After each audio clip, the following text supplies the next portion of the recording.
All right, let's just get right into it. When you think superhero, you probably think adventure, right? Good guys, bad guys. But back in 1982, Alan Moore grabbed this long-forgotten hero, and he didn't just tell his story. He basically put the entire superhero dream on an operating table and dissected it. He turned it into this deep, frankly terrifying philosophical horror story that completely changed the game for comics. See, the whole thing hangs on this one single explosive idea from the philosopher Friedrich Nietzsche, that we as humans aren't the final product. We're just a bridge, a step towards something greater. It's this powerful idea of overcoming who we are to become a Superman, or as Nietzsche actually called it, the Übermensch.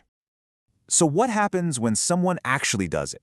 When a man genuinely leaves humanity behind and becomes a god? And that's not just some philosophical thought experiment. No, that is the central, horrifying reality at the very heart of the Miracleman story. So let's start where Moore starts us, with a dream. He takes that classic superhero fantasy we all know and just twists it until you see the absolute nightmare that was hiding there all along. We meet this guy, Michael Moran. He's a middle-aged reporter. He gets these awful migraines, and he has this recurring dream about flying. And it feels way too real to be just a dream, because it is. It's a broken, traumatic memory of his very last mission as Miracleman, all the way back in 1963. A mission that was actually designed to kill him and bury the truth forever.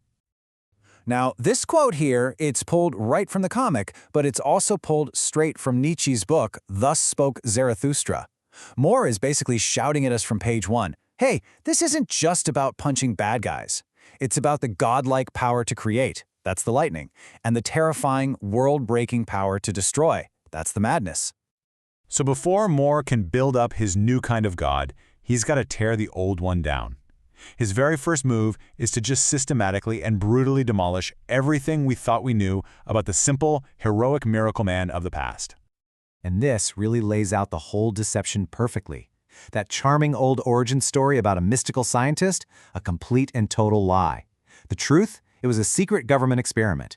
All those heroic adventures he remembers? Nope, fabricated memories. They were just simulations fed into his brain while he was unconscious. And that magic word, Kimota? Not magic, not at all. It was a post-hypnotic trigger, a cold, clinical keyword designed to unleash a weapon. Now, in comics, we call this a retcon. It's usually just a way to clean up messy old stories. But Moore, he isn't just cleaning things up, he's weaponizing it. He's basically performing a death of God right there on the page, killing the innocent superhero myth to show us the cold, scientific, and deeply traumatic truth underneath. So, if there was no kindly wizard, then who was behind all of this? Well, the answer is way more chilling, and it reveals the entire philosophical blueprint for the story. The secret British government program that made him wasn't called something generic like Project X. It was called Project Zarathustra. I mean, this is Moore just handing us the Rosetta Stone for the whole story. It's a direct, you-can't-miss-it link to Nietzsche. These guys weren't trying to build a super soldier, they were trying to engineer a god. And this is exactly what they were aiming for. The Übermensch, the Overman, a being so far beyond us that he doesn't play by our rules. He doesn't care about our morality. He makes his own. The goal of the project was to create this thing. Their spectacular failure was in ever thinking they could control it. And what's crazy is that Miracleman's whole character arc follows Nietzsche's playbook perfectly. First, he has to abandon his god, realizing his creator was nothing more than a twisted, flawed man. Second, he has to shed his human identity, Michael Moran, and truly become post-human. And that leads to the final, world-shattering step, creating entirely new values by literally reshaping the planet in his own image. Remember that quote from earlier? He is this lightning. He is this madness. Well, Project Zarathustra didn't just create one Übermensch. The whole ideal kind of fractured, splitting into two terrifyingly literal results.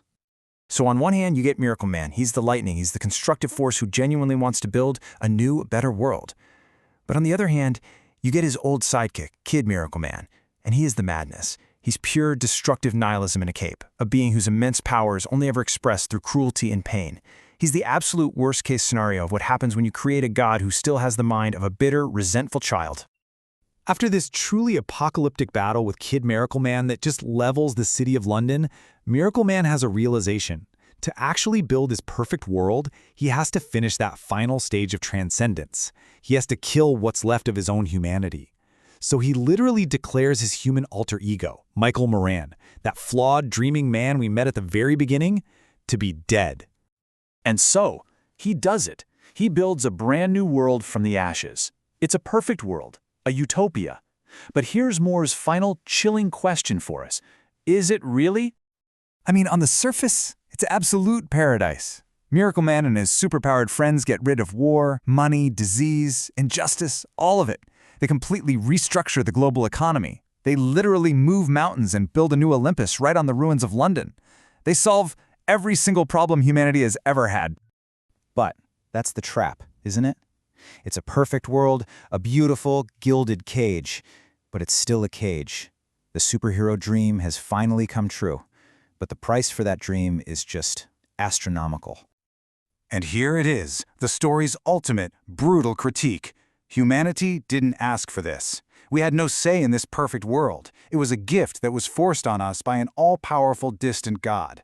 Miracleman becomes a benevolent dictator. He solves all our problems, but in doing so, he takes away our purpose. He ends the human struggle. Which leaves us with this final, haunting question. Nietzsche believed that our meaning comes from the struggle, from that painful process of overcoming things.